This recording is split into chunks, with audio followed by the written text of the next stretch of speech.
स्पर्श तिच्या प्रेमाचा भाग 2. आज मात्र मोहिनीला काहीतरी वेगळं वाटत होतं.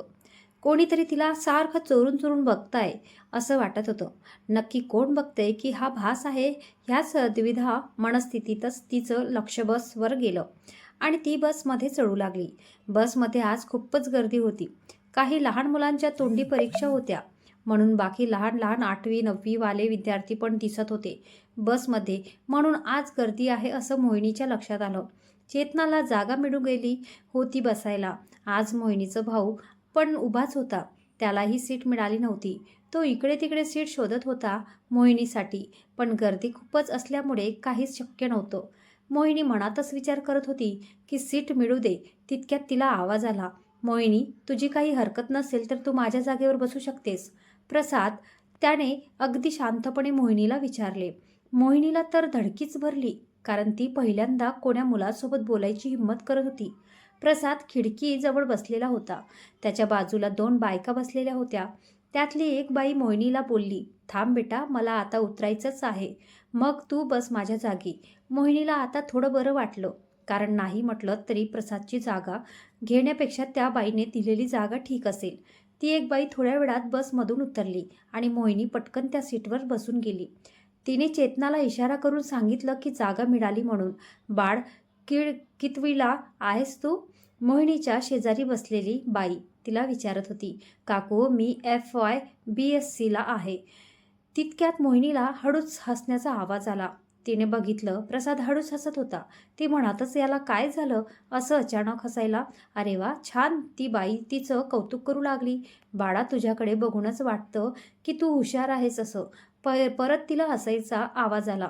तिने आता रागात प्रसादकडे बघितलं. तिला त्याचा रागच आला. दिसतो तितका शांत आणि गरीब नाहीये हा शहाणा. चेतना बोलते ते खरं आहे. हे मुलं दिसतात तितके साधे नसतात. मोहिनी मनातच चडपडत होती. पण मला एक नाही कळलं, हा का हसतोय? जाऊ दे, तसंही मला काय करायचं? हसणाऱ्याचे दात दिसतात. ती मनातच चिडचिड करत होती. बेटा, जरा बाजूला हो, मला उतरायचं, इथे माझा स्टॉप आला. मोहिनी आणि प्रसादमध्ये बसलेली बाई उतरण्याच्या तयारीत असताना तिने मोहिनीला सरकायला सांगितले आणि थोड्याच वेळात प्रसाद आणि मोहिनीच्या मध्ये बसलेली बाई पण उतरून गेली. आता दोघांच्या मध्ये जागा रिकामीच होती. मोहिनी अजूनही त्याच्याकडे रागातच बघत होती. शहाणा, मला हसतोय काय? थांब तू. जणू ती त्याला मनातल्या मनात धमकीचा देत होती. बस थांबली. पुन्हा काही लोक बसमध्ये चढले. त्यात काही लहान मुली पण चढल्या. साधारण 5-6वीच्या असतील त्या. त्यांच्या डोळ्यावरून साफ दिसत होतं की त्यांनी झोपेचा किती मोठा त्याग केलाय, पण तरीही त्यांच्या चेहऱ्यावरून हसू होतं. मोहिनीला त्यांचं कौतुक वाटलं. त्या 2 मुली मोहिनीजवळ आल्या. ताई, प्लीज तिकडे सरक ना, आम्हाला थोडी जागा दे ना बसायला. अगं, आमची स्कूल बॅग खूप जड आहे गं आणि आम्हाला उभं राहून खूप खांदे दुखायला होतं. त्यांच्याकडे बघून मोहिनी काहीच बोलता नाही आलं. ती पटकन सरकली आणि त्या मुलींना जवळ घेऊन बसली. ती इतक्या जोरात सरकली की सरळ सरळ प्रसादला जाऊन खेटून बसली. तिला ह्या गोष्टीचं भानच नव्हतं की बाजूला खिडकीजवळ प्रसाद बसलाय ते. तो तर बिचारा एकदम अंग चोरून, सॉरी प्रसाद, मला कळलंच नाही तू बाजूला बसलाय ते. तिला खूप ऑकवर्ड वाटत होतं आणि थोडं वाईट पण वाटत होतं की त्याला तिने खूप जोरात धडक दिली.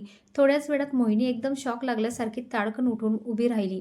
तिच्या अचानक लक्षात आलं की जर दादाने तिला असं प्रसादला खेटून बसलेलं बघितलं तर दुसऱ्याच दिवशी कॉलेजमधून लिव्हिंग सर्टिफिकेट घरी फाईलमध्ये जमा झालेली असेल. ती खूप घाबरली होती. इकडे तिकडे बघू लागली की दादाने तिला बघितले तर नाही ना. पण दादा सर्वात मागे त्याच्या मित्रांसोबत गप्पा मारण्यात बिझी होता. दादाला मागे बसलेला बघून तिला मनातच जर हायसं झालं या विचारातच कॉलेज आलं आणि सर्वाची उतरायची गडबड सुरू झाली. तिच्या अशा अचानक विचित्र वागणूक बघून प्रसादचा मात्र थोडा गोंधळ उडाला.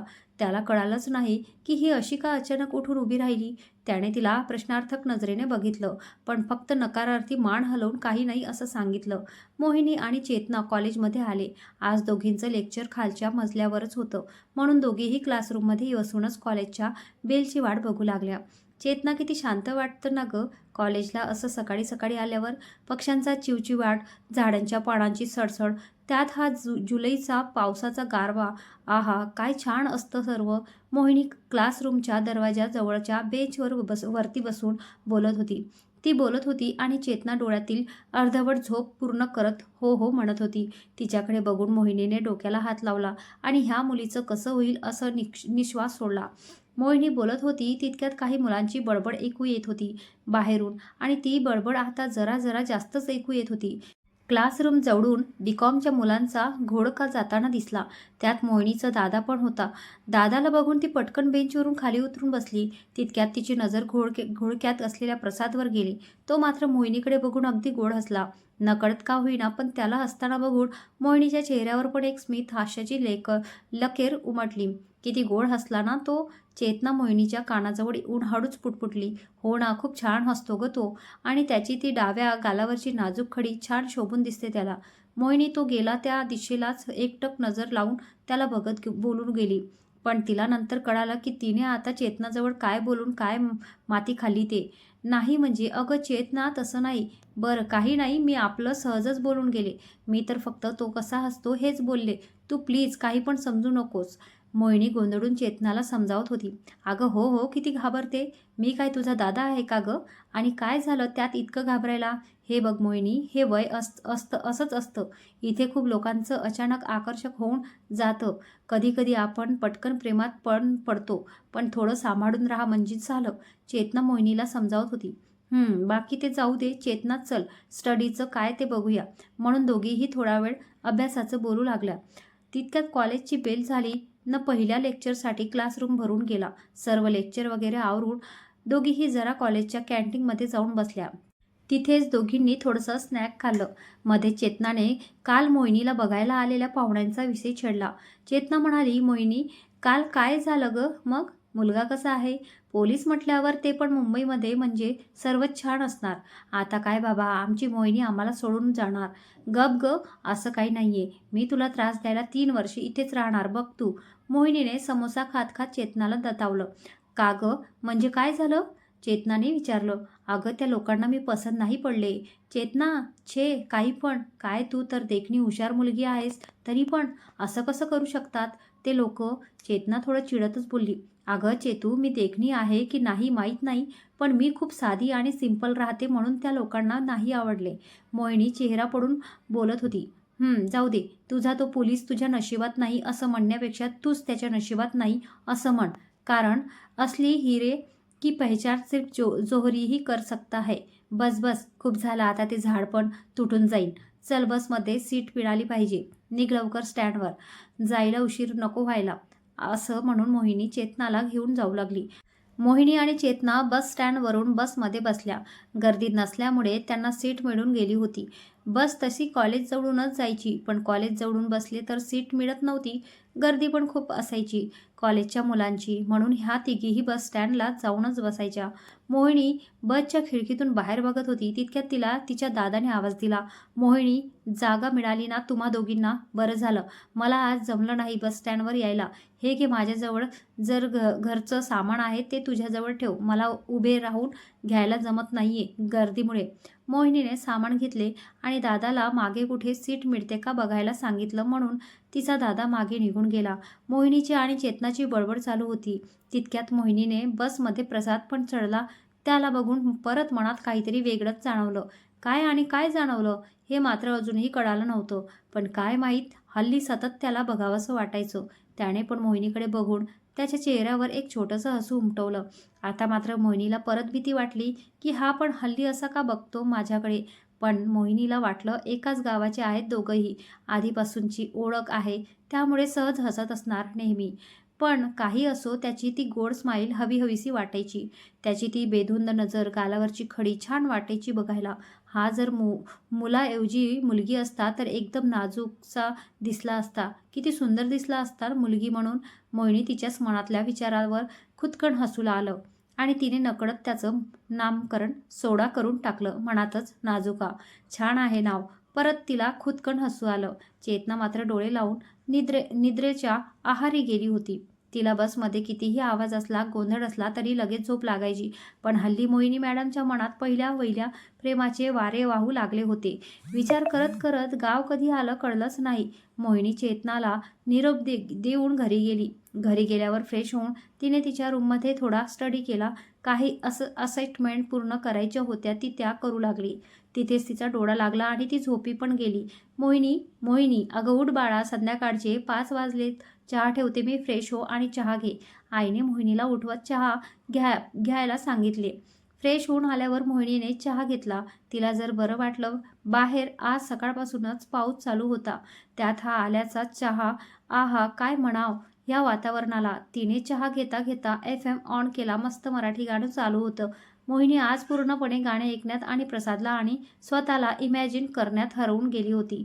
जणू काही रिमझिम पाऊस, त्या ओल्या पावसाच्या सरी आणि त्यात ती आणि प्रसाद एकमेकांसोबत पावसात भिजण्याचा आनंद घेत होते. पावसात भिजताना दोघांमध्ये कुठलीही परिभाषा नव्हती की शब्दांचा लवलेश नव्हता. होता तो फक्त एकमेकांना हवाहवासा वाटणारा स्पर्श. मला असं काय होतंय हे सर्व असं या आधी कधीच नाही झालं. मी तर रोजच रोमॅन्टिक गाणे ऐकते, पण आज गाणे ऐकताना सारखा सारखा त्याचाच विचार का येतोय मनात. मोहिनीचा मनातच गोंधळ चालू होता. बिचारी मोहिनी तिच्या पस्तेमध्ये असताना मात्र आईच्या आवाजाने ती तपस्या भंग पावली. मोहिनी, आज आपण मस्त दुधीचे थालीपीठ बनवूया आणि सोबत कढी आणि ठेचा पण बनवू. आपल्या घरात सर्वांना हा बेत खूप आवडतो. आई हातातला दुधी भोपळा किस्ता किस्ता बोलत होती. मोहिनी मोहिनी का ग, काय झालंय? आज कॉलेजमधून आल्यापासून बघते मध्येच खूप मोकळी राहते आणि मध्येच शांत होऊन जाते. काय झालंय? अभ्यासात टेन्शन आलंय का बाळा? की कोणी काही त्रास दिलाय? तू ठीक तर आहे ना? मोहिनीची काळजी करत तिच्या प्रश्नांची सरपत्ती करू लागली. अगं आई, किती ग प्रश्न विचारतेस? काही झालं नाही मला. बस सकाळी लवकर उठावं लागतं म्हणून जरा डोकं जड पडतं अर्धवट झोपेमुळे. बस, बाकी काही नाही. मोहिनीने आईच्या प्रश्नांना वैतागून काहीतरी द्यायचं म्हणून उत्तर दिलं. मोहिनीने आईला जरा जेवण बनवण्यात मदत केली. दुधी भोपळ्याच्या दशम्या, कढी आणि मस्त ठेचा. सर्व बेत बघून सतीश आणि पप्पांनी चांगलाच ताव मारला. मोहिनी, कॉलेजचं कसं चालू आहे बेटा? काही प्रॉब्लेम तर नाही ना? मोहिनीच्या वडिलांनी जेवता जेवता मोहिनीला विचारलं. मी असल्यावर कसलं टेन्शन असणार तिला? मी आहे ना काळजी घ्यायला. सतीश मोहिनीची किती मनापासून काळजी घेतो असा आविर्भाव चेहऱ्यावर आणत बोलत होता.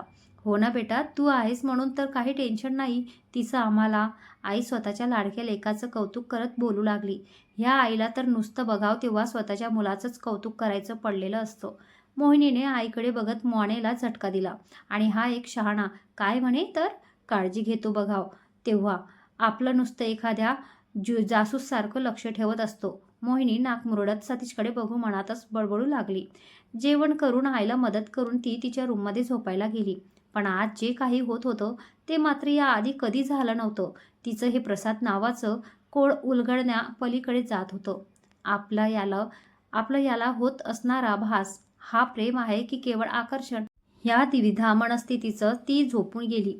दिवसामागून दिवस जात होते. प्रसाद आणि मोहिनीची प्रेमाची गाडी काही केल्या पुढचं स्टेशन पर्यंत पोहोचतच नव्हती. बोलता बोलता मोहिनीचे पहिलं सायन्सचं पूर्ण वर्ष होत आले होते आणि प्रसादचं कॉमर्सचं दुसरं वर्ष पूर्ण होत आलं होतं. गेल्या 1 वर्षात दोघांनी फक्त एकमेकांना बघून गोड गोड हसण्यात धन्यता मानली. मोहिनीच्या पहिल्या वर्षाचे एक्झाम झाले. ती 79% पास झाली. प्रसाद पण चांगल्या मार्क्सने पास झाला होता. मोहिनीचा दादा पण आणि प्रसाद क्लासमेट होते म्हणून प्रसादची बरीच माहिती मोहिनीला मिळायची. बिचारी त्यातच आनंद माणून घ्यायची. मधून प्रसाद काही नोट्स द्यायला मोहिनीच्या दादाकडे यायचा. मोहिनीला कळत नसायचं हा आणि दादा जर एकाच क्लासला आहेत तर हा कॉलेजच्या ऐवजी घरी का येतो नोट्स द्यायला. प्रसाद जेव्हा पण घरी यायचा तेव्हा पण तो मोहिनीसोबत हसून नॉर्मली बोलायचा, पण जास्त वेळ नाही, अगदी थोडक्यात. एक दिवस कॉलेजला 2nd फ्लोअरला प्रसादचं लेक्चर होतं, पण लेक्चरला वेळ असल्यामुळे तो बाहेर उभा राहून खाली ग्राउंडकडे बघत होता. मोहिनी आणि स्नेहल, चेतना ह्या खाली ग्राउंडवर बसून गप्पा मारत होत्या. तितक्यात मोहिनीची नजर प्रसादवर गेली आणि तो हळूच पण खूप गोड हसला. ह्यावेळी मात्र मोहिनी हसली नाही.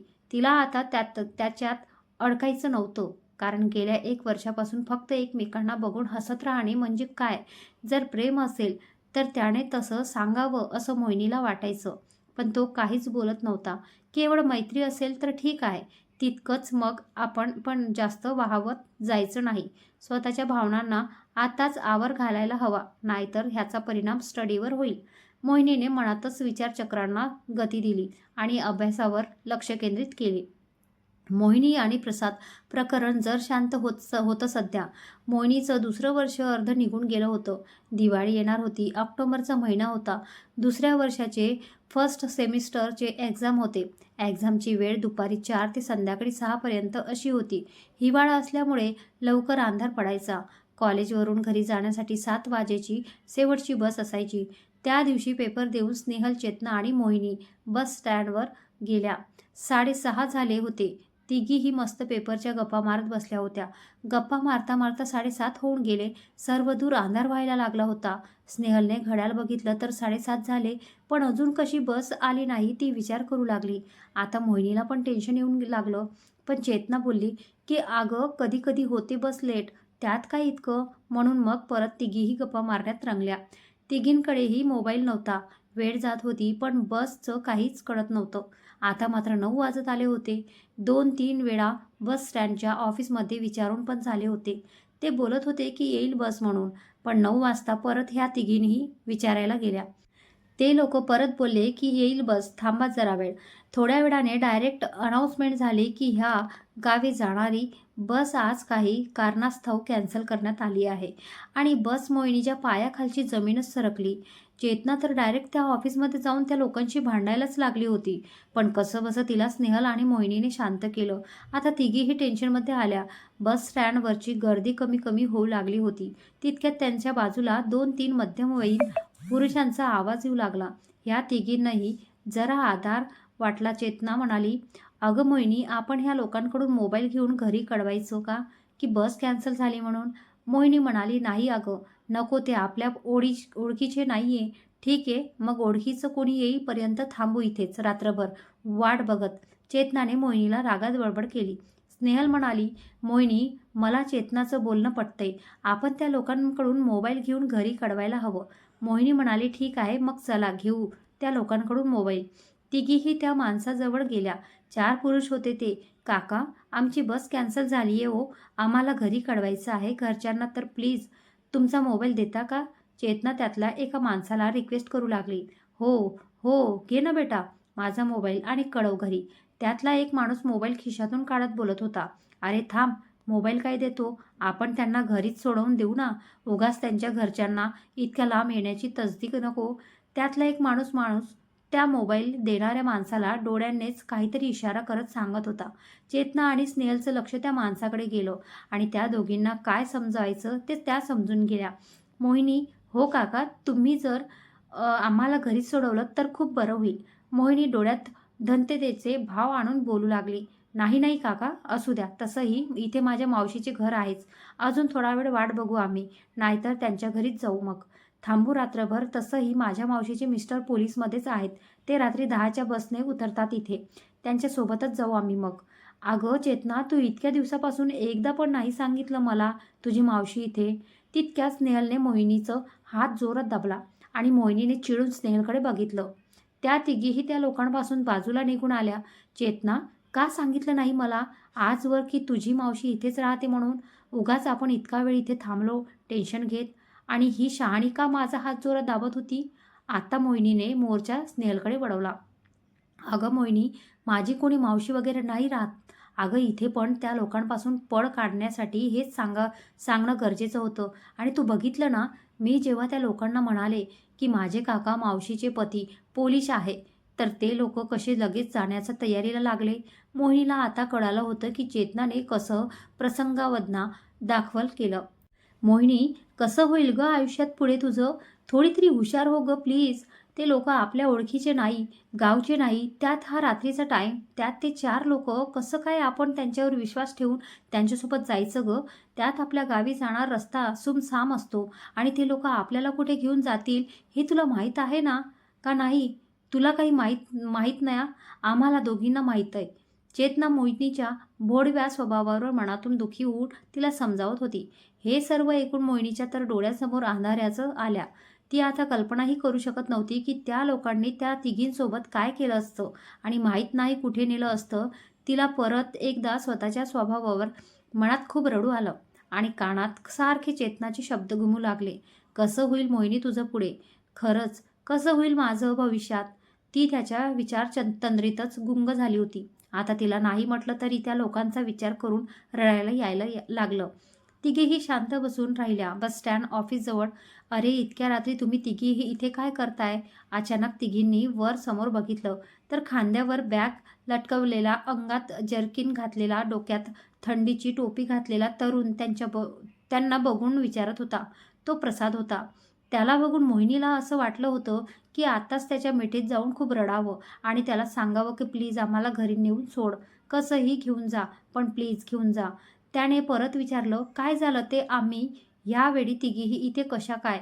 स्नेहल आणि चेतनाने त्याला सर्व काही सांगितलं. एव्हन त्या लोकांविषयी पण सांगितलं. मोहिनी मात्र शांत उभी होती, खाली बघत होती. प्रसादचं मात्र सारखं तिच्याकडे लक्ष जात होतं. त्याला वाटत होतं तिने एकदा तरी त्याच्याकडे बघावं, पण त्याच्याकडे बघून परत त्याची ती गोड स्माईल, त्यात ती खडी आणि ती धुंद नजर. त्यात आता मोहिनीला अडकायचं नव्हते, कारण राहून राहून मन त्याच्यातच विचारात गुंतून जायचं. त्यानेही मोहिनीला शांतच राहू दिलं, नाही विचारलं काहीच. त्यालाही माहीत होतं की ती आधीच खूप भित्री आहे. त्यात आजची अशी ही वेळ म्हणून त्याने तिच्याशी न बोलणंच पसंत केलं. "बरं ते जाऊ दे प्रसाद, तू यावेळी इथे कसा?" स्नेहलने दोन्ही हाताची घडी घालत प्रसादला विचारलं. "अगं, मी पुण्याला गेलो होतो, जरा कॉलेजचंच काम होतं म्हणून. आताच ट्रेनने आलो. घरी फोन करून दादाला कळवणार होतो की बाईक घेऊन घ्यायला ये असं, पण आता पण आपण 4 लोकं आहोत, तर त्याला सांगतो की नको येऊ. असं आपण एक प्रायव्हेट कॅब बुक करूया आणि जाऊया." तिघींच्याही चेहऱ्यावर आधाराचे भाव उमटले. तिघीही अचानक खुश झाल्या. प्रसाद ऑनलाईन कॅब बघत होता आणि थोड्याच वेळात कॅब बुक झाली. पण त्यात अजून एक व्यक्ती पण होती. ड्रायव्हरने तसं विचारून घेतलं होतं की अजून एक सीट बुक आहे. तुम्हा लोकांना चालत असेल तर चला, नाहीतर मग दुसरी बघा. प्रसादने होकार दिला होता. 10 मिनिटात कॅब येणार होती. तुम्हा तिघींना काही प्रॉब्लेम नसेल तर आपण समोर एक छोटं हॉटेल आहे, तिथे जरा चहा घेऊया का? थंडीमुळे कुडकुडत उभ्या असणाऱ्या मोहिनीकडे बघून त्याने विचारले. ऑक्टोबर महिना, थंडीचे दिवस होतेच. चेतनाने होकार दिला. स्नेहलने पण खुशीतच मान हलवली. पण मोहिनी काहीच बोलली नाही. पण तीही त्या तिघांसोबत जाऊ लागली. हॉटेलमध्ये गेल्यावर प्रसादने चहा मागवला. प्रसाद सारखा मोहिनीकडेच बघत होता. तिला असं थंडीत कुडकुडत बघून त्याच्या जीवाची खूप घालमेल होत होती. हॉटेलमध्ये तशी गर्दी जास्त नव्हती. वातावरण शांत होतं आणि हळू आवाजात मस्त रोमॅन्टिक गाणे चालू होते. गाणं ऐकून मोहिनीच्या डोळ्यात चटकन पाणी आलं आणि तिने भरल्या डोळ्यांनीच हळूच प्रसादकडे पाहिलं. तोही तिलाच बघत होता आणि जणू काही गाण्याच्या शब्दातून तिला नजरेतच विश्वास देत होता की बस थोडे दिवस थांब, मला तुझ्या सर्व भावना कळतात.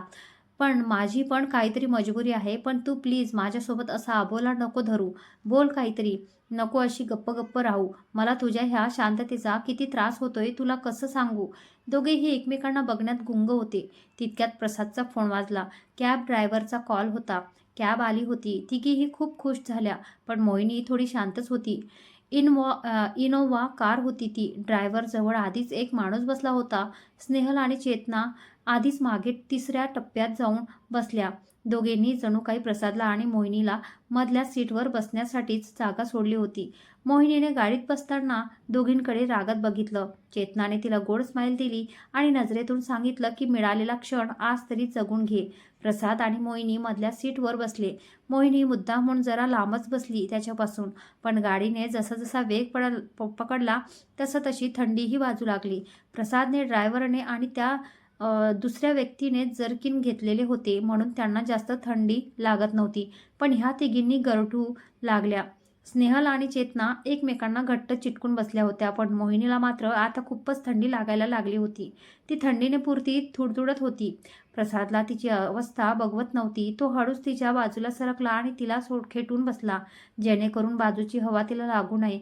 त्याच्या आशा खेटून बसल्याने ती जरा ओकडून गेली हे त्याला कळालं होतं. त्याने हळूच तिच्या चेहऱ्यावर उडणारे तिचे केस मागे केले. ती तर थंडीमुळे इतकी थुडथुड करत होती की तिलाच कळत नव्हतं की तिच्यासोबत आज नक्की काय काय होतंय ते. "घाबरू नको प्लीज, रिलॅक्स हो, मी आहे ना." हळूच तिच्या कानात त्याचा आवाज घुमला आणि गाडीच्या धक्क्याने हळूच त्याच्या ओठांचा स्पर्श तिच्या कानाला जाणवला. ती तर पूर्ण बावरून गेली होती. इतका वेळ लागणारी थंडी कुठल्या कुठे गेली आणि तिला डायरेक्ट घामच फुटला. तितक्यात कॅबमध्ये ड्रायव्हरने FM चालू केला आणि FM वर गाणी चालू झालेत. गाणं ऐकताना मोहिनी इतकी लाजरी बुजरी होऊन गेली होती की तिला असं वाटत होतं की आता या क्षणी कुठेतरी जाऊन लपून बसावं. फार धडधड चालू होती तिची. नजर वळवून प्रसादकडे बघण्याची देखील हिंमत होत नव्हती आणि प्रसाद मात्र गालातच गोड गोड हसत होता आणि मनातच विचार करत होता की जणू आजचा काही क्षण त्याच्यासाठी आणि मोहिनीसाठीच नियतीने रोखून ठेवला होता. कसेबसे सर्वजण पोहोचले त्यांच्या गावी. सर्व गाडीतून उतरले. जो गावच्या बस स्टँड जवळच स्नेहल, मोहिनी आणि चेतनाच्या घरचे येऊन थांबलेले होते. मोहिनीने तर उतरल्याबरोबर तिच्या वडिलांना घट्टमिठी मारली न इतका वेळ रोखून ठेवलेल्या अश्रूंना वाट मोकळी केली. पण नक्की ते अश्रू का आले होते डोळ्यात? नक्की कोणासाठी आले होते? घरी तर व्यवस्थित पोहोचले सर्व, मग काय रडायला आलं आज असं? तिलाच तिचं गणित उलगडत नव्हतं. प्रसादचे सर्वांच्या घरच्यांनी खूप आभार मानले. सतीशला पण आज प्रसादचा खूप अभिमान आणि आदर वाटला, कारण त्याने सर्वांना व्यवस्थित घरी पोहोचवलं होतं. मोहिनीचे वडील प्रसादच्या जवळ जाऊन त्यांच्या खांद्यावर हात ठेवून बोलू लागले. प्रसाद, आज होतास म्हणून तिघीही मुली घरी सुखरूप आल्यात. तुझे खरंच खूप खूप आभार आहे. नाही काका, एक माणूस म्हणून ही तर माझी जबाबदारीच आहे. तुम्ही प्लीज मला थँक्स बोलून लाजवू नका. कॅबचे पैसे पण प्रसादनेच दिले. ह्या तिघींनी प्रसादला पैसे रिटर्न द्यायचं ठरवलं, पण त्याने नाही घेतलेत. बरं चला आता पोरींनो, खूप उशीर झालाय.